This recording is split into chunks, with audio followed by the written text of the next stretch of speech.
Do you make this mistake when reporting to your boss? My name is Laura Elizabeth C, and I help people communicate and present with confidence. I help them build authority, and I help them take their opportunities and go for the opportunities that come into their path. I want to tell you a story because I remember one of the first jobs I had when I came back from maternity leave, once I'd come back from having my son. And I was hired in as at quite a director level in this company, and I'd been sort of pretty much working for myself, doing what I wanted at the time, and I'd also had some time off with my son being a baby.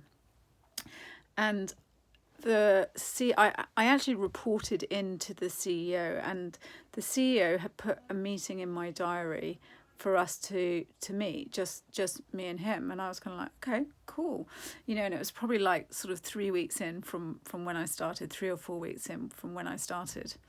And I sort of remember going down to this meeting room and I got there and he wasn't there, and I sort of sat down and I was sort of waiting and just trying to be enthusiastic. And then the CEO came in and he sat down, and funny thing was it was like this really small meeting room.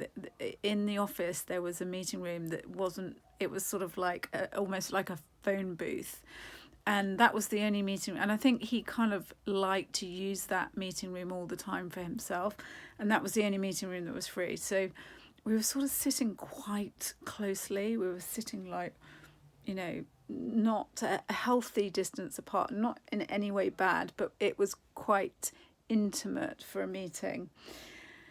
And so he sat down and he was staring right at me, and he was like, okay, so. And I sort of sat there, and I was like, yeah. And it was like this really awkward pause, and he was like, yeah, so what do you got to tell me? And I was like, but you were the one that set the meeting up. I thought you wanted to tell me something or ask me something. And he literally looked at me. He was absolutely like, what are you talking about, woman? And he was like, well, I want you to tell me what's going on the account. I want you to inform me what the projects are, what's happening with the client, what's the team doing, what's the billing, what's the blah, blah, blah, blah. And I was like, oh shit. And it just hadn't occurred to me. I was so used to not reporting to anyone and not reporting up to the CEO in, time that I'd spent off. I completely sort of forgot the normal process. And so I sort of ran upstairs, grabbed all my sort of paperwork, came back down, and I sat there for like an hour going through all the reporting that I should have been doing, which I should have anticipated and expected. When I look back, I'm just like, what was I thinking?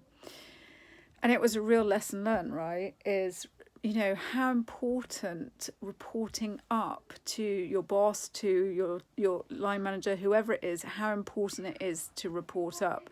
And even better is actually when you're actively doing it.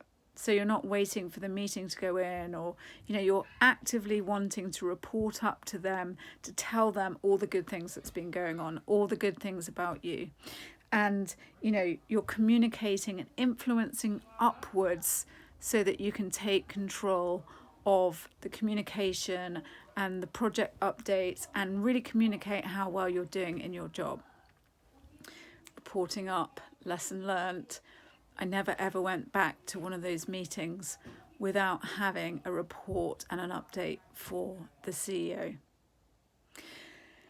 And if you want to find out more about communicating and influencing and presenting in work situations, presenting in any situation really, check out my website and find out more. And all you've got to do is go to www.communicatewithlaura.com. And I look forward to seeing you there.